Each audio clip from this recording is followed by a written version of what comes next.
আমাক ছাৰে যিবিলাক কথা ক'লে আমাৰ ভাল লাগিছে। ছাৰক এইটো ধন্যবাদ ইমান দীঘলীয়াকৈ ক'ব নোৱাৰোঁ মই। আজি যোগদান হৈছে আজিয়ে জইন হৈছোঁ প্ৰথম। আমাক মুছাহাৰী ছাৰক ভাল লাগিছে সেইকাৰণে সোমালোঁ। আজি ইয়াতে জইন হৈছোঁ, ইয়াতে থাকিম। আগতে নাছিলোঁ, ইয়াতে আজি প্ৰথমে জইন হ'লোঁ। হয় ছাৰ। মই প্ৰত্যেক গাঁৱে গাঁৱে গৈছোঁ, ৰাইজৰ লগত কথা পাতি আছোঁ। কাৰণ যিটো ধনশিৰি সমষ্টিৰ প্ৰাৰ্থী এজন হিচাপে BPF প্ৰাৰ্থী হিচাপে মই ৰাইজৰ লগত গৈ আশীৰ্বাদ লৈ আছোঁ, ৰাইজৰ মৰম বিচাৰি আহি আছোঁ। এই হিচাপে যেতিয়া মই যাওঁ তেতিয়া সকলো গাঁৱৰ পৰা অন্য দলৰ পৰা যেনেকৈ BJP আৰু UPP দলৰ পৰা আহি যোগদান তেখেতসকলে হয়। সেই হিচাপে যোগদান তেখেতলোকক আমি আদৰি লৈ, কাৰণ তেখেতলোক খুব ইচ্ছাকৃতভাৱে আমাৰ BPF দলৰ লগত যোগদান হৈছে। এইটোৱে বুজাইছে বৰ্তমান UPP চৰকাৰ যে একো কাম কৰিব পৰা নাই আৰু তেখেতসকলে যে প্ৰতিশ্ৰুতিবিলাক পালন কৰিব পৰা নাই, এই বস্তু প্ৰমাণ হৈ আছে। ইয়াৰ কাৰণে সকলো যিবিলাক যোগদান হয় তেখেতলোকক মই ধন্যবাদ যাচিছোঁ। BPF দলত আদৰি লৈছোঁ। আজি আহি থকা দিনত আমি যিমান সমস্যা আছে এই সমস্যাবিলাক আমি একেলগে মিলি জুলিৰে চৰকাৰ গঠন কৰাৰ পিছত এই সমস্যাবিলাক সমাধান কৰিবৰ কাৰণে আমি আগবাঢ়িম। যিহেতু নিৰ্বাচনী প্ৰচাৰৰ বতৰ, বহুখিনি সমাগম দেখা যায় আপোনাৰ যি মেলা মিটিঙে, তেনে ক্ষেত্ৰত ৰাইজৰ সঁহাৰি কেনেকুৱা পাইছে আপুনি বৰ্তমান? খুব এটা পজিটিভ, কাৰণ বৰ্তমান চৰকাৰৰ ওপৰত তেখেত খুব আছে। কাৰণ প্ৰত্যেক গাঁৱত তেখেতসকলে মিছা কথা কৈ বেনিফিচিয়াৰীসকলৰ পৰা মানে যি পাৰে, যোনে যি পাৰে, কোনোবা কাৰোবাৰ ঘৰত গৈ 200 টকা ল'ব, কাৰোবাৰ ঘৰত গৈ 300 টকা তেখেত মেম্বাৰ চেয়াৰমেনসকলে আঁচনিৰ নামত চান্দা লোৱাৰ পিছত, পইচা লোৱাৰ পিছত সেই আঁচনিবিলাক তেখেতসকলে দিব পৰা নাই। এই হিচাপে যথেষ্ট ৰাইজৰ ক্ষোভ আছে আৰু ডাঙৰ ডাঙৰ সমস্যাটো আছে। এইবিলাক সমস্যাটো ৰাস্তা কৰিম বুলি তেখেতলোকে ৰাস্তা কৰিব পৰা নাই, চাকৰি দিম বুলি কৈ তেখেতলোকে চাকৰি দিব পৰা নাই আৰু সমস্যাবিলাক বুজিবৰ কাৰণে তেখেতলোকে যত্ন নকৰে। প্ৰথম তেখেতসকলৰ মানে ভাগটো বেছি বিচাৰে, কিবা এটা যদি কাম কৰিব যোৱাৰ আগত তেখেতসকলে পইচা বিচাৰে। এইবিলাক কথাটো গম পাই ৰাইজে তেখেতসকলৰ ওপৰত আস্থাটো হেৰাই গ'ল। ইয়াৰ কাৰণে আমাৰ দলৰ লগত আহি আছে। এইটোৱে যোৱাকালি আপোনালোকৰ যোনটো ৰোড ষ্টেচনত যিখিনি দুৰ্ঘটনা হৈ গ'ল, শুনিবলৈ পাইছে যে UPP আৰু BPF মাজতে মানে যোৱাকালি মানে কাজিয়া হৈছিল বুলি কৈছিলে।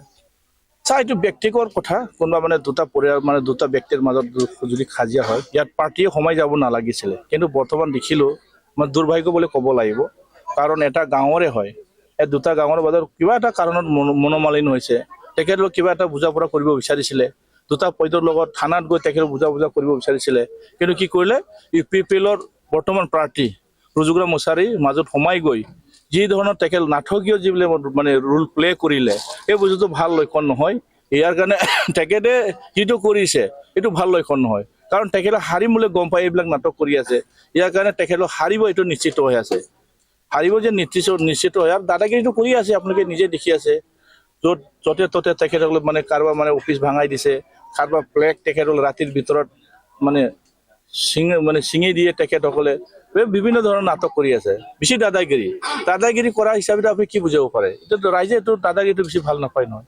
ইয়াৰ কাৰণে যিটো দেখিছোঁ ৰাইজে ইয়াৰ প্ৰস্তুতটো দিব, ৰাইজে এনচাৰ দিব, এই কথাটো চবেই জানে। ইয়াৰ কাৰণে মই তেখেতসকলৰ যিটো কাম কাজ ৰাইজে সন্তুষ্ট নহয়।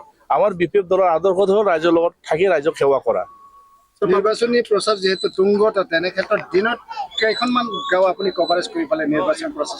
ডেইলি মই মানে 10ৰ পৰা 15টা গাঁও কভাৰ কৰোঁ আৰু সকলো ৰাতিৰ ভিতৰতে দিনৰ ভাগতে যিমান পাৰে মই ছাৰ্ভিচ দিবৰ কাৰণে চেষ্টা কৰি আছোঁ। হয়তো নিৰ্বাচন প্ৰচাৰৰ লগে লগে জইনিঙো হৈ আছে আপোনাৰ? ডেইলি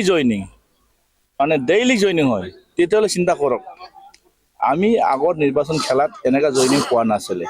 এতিয়াতো যি ধৰণৰ জইনিং হৈ আছে, এইটো আমাৰ কাৰণে ভাল লক্ষণ।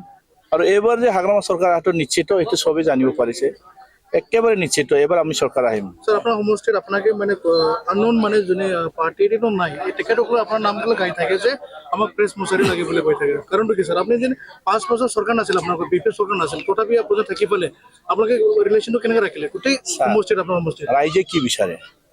এজন প্ৰতিনিধিক একে ওচৰৰ পৰা পাব বিচাৰে।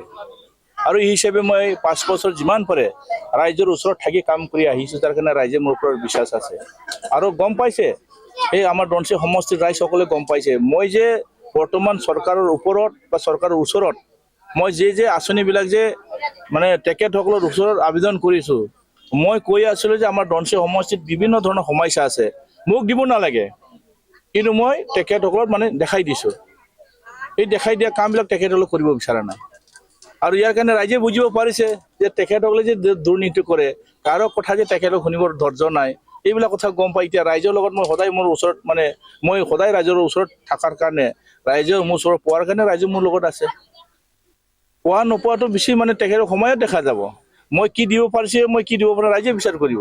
ইয়াৰ কাৰণে সদায় মই ৰাইজৰ লগত আছো। ইয়াৰ কাৰণে ৰাইজে মোক ভাল পায় আৰু মই সদায় যিমান দিন জীয়াই থাকিম, যিমান দিন ৰাজনীতিত থাকিম, যিমান দিন ৰাইজৰ লগত সদায় মই থাকিম। আগন্তুক সময়সমূহত আপুনি যেতিয়া জিকি যাব তেনে অৱস্থাত আপুনি ৰাইজৰ কি কাম কৰিবলৈ গৈছে, বিশেষকৈ প্ৰথম কামটো কি হ'ব? আচ্ছা, আমাৰ ধনশিৰি সমষ্টিৰ মেজৰ সমস্যাটো লৈ আমি কথাবিলাক দাঙি ধৰিছোঁ। আমি প্ৰথম এইবাৰ চৰকাৰ অহাৰ লগে লগে মোৰ সমষ্টিত বিভিন্ন জাতি জনগোষ্ঠী আছে, সকলোৰে এটা ডাঙৰ সমস্যা মাটি বাৰীৰ সমস্যা। আমি এইটো প্ৰথম মাটি বাৰীৰ সমস্যাটো পট্টা দিয়া ব্যৱস্থাটো আমি এইটো প্ৰথম কাম হিচাপে ল'ম। তাৰপিছত চৰকাৰ অহাৰ পিছত আমি কি কৰিম, আমাৰ সমষ্টিত যথেষ্ট যুৱক আৰু যুৱতীসকলে আছে, তেখেতসকলৰ মানে সংস্থাপনৰ কাৰণে আমি ব্ৰিটিছ চৰকাৰে যিটো পুঁজি ঘোষণা কৰিছে, সেই কথাখিনি মই তেখেতসকলক ঘোষণা কৰিছোঁ, এইটো আমি কাম কৰিম। মহিলাসকলৰ কাৰণে কাম কৰিম, যুৱকসকলৰ কাৰণে কাম কৰিম, দুখীয়া পৰিয়ালসকলৰ কাম কৰিম আৰু বৃদ্ধসকলৰ কাৰণে কাম কৰিম। আৰু সম্পূৰ্ণভাৱে সেই অঞ্চলৰ উন্নয়নৰ কাম, ৰাস্তা ঘাট, বিভিন্ন ধৰণৰ সমস্যা, ৰাজহুৱা অনুষ্ঠান এইবিলাক আমি কাম কৰিম। কাৰণ চৰকাৰ অহাৰ পিছত এইবিলাক আমি সহজভাৱে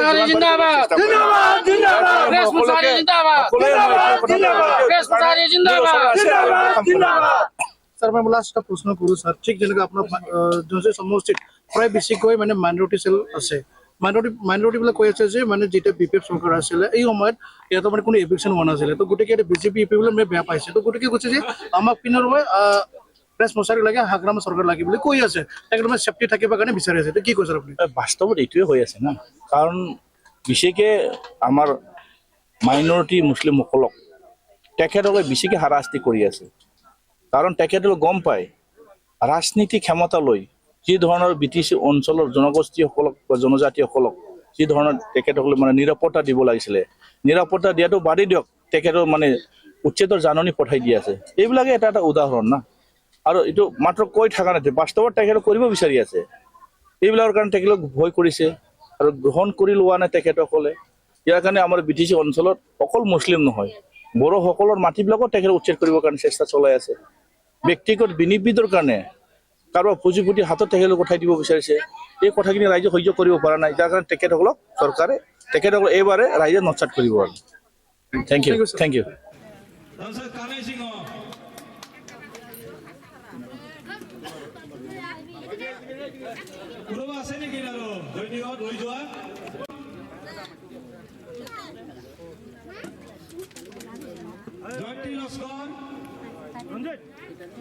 জয়ন্তী লস্কৰ ৰঞ্জিত জয়ন্তী লস্কৰ আহক, সোনকালে আহক। কাঞ্চন বিশ্বাস,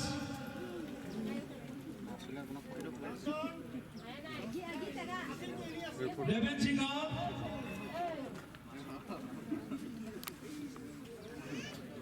মালা সিংহ,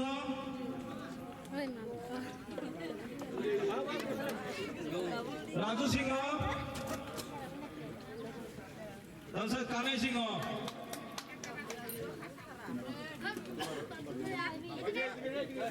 কোনোবা আছে নেকি?